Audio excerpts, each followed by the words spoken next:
قرآن پتہ ہے قیامت کے دن کیسے کام آئے گا؟ بہت ساری چیزوں سے دوستی لگائی ہوئی ہے لوگوں نے. پوچھو کیا ہابی ہے؟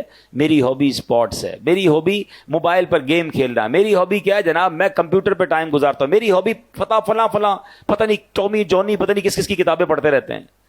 ارے مسلمان کی پہلی ہابی تو قرآن ہونا چاہیے نا, پہلی مصروفیت تو قرآن ہونی چاہیے. سنو قرآن کیا کام دے گا.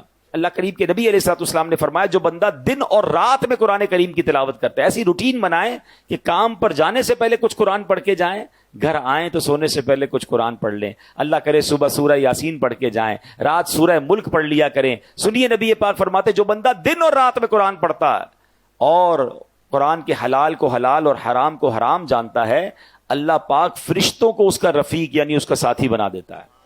جب قیامت کا دن ہوگا بندے کے لیے اللہ کی بارگاہ میں دلائل دے گا. قرآن کہے گا رب کریم ہر شخص دنیا میں اپنے کام کی اجرت لیتا تھا, جو بھی کام کرتے ہیں اس کی فیس لیتے ہیں نا. قرآن کہے گا یا اللہ ہر شخص دنیا میں اپنے کام کی اجرت لیتا تھا, مگر فلاں شخص دن اور رات میں مجھے پڑھتا تھا, میری تلاوت کرتا تھا, میرے حلال کو حلال اور حرام کو حرام جانتا تھا. اے اللہ آج اس کو اجر عطا فرما, یعنی آج اس کی اجرت عطا فرما. قرآن کریم کی عرض پر اللہ کریم اس بندے کو تاج شاہی اور کرامت کا لباس پہنائے گا. اب اللہ قرآن سے فرمائے گا حل ردیتا, اے قرآن کیا تو راضی ہے؟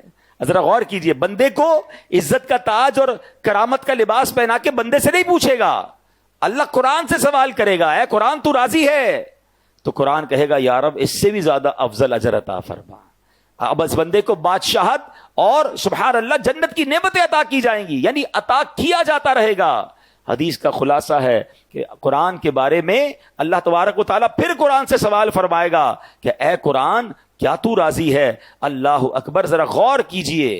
اور پھر ایک وقت آئے گا کہ قرآن کہے گا یا اللہ میں راضی ہوں. اب بتائیں دوستی کس سے کرنی چاہیے, ساتھ کس کا ہونا چاہیے؟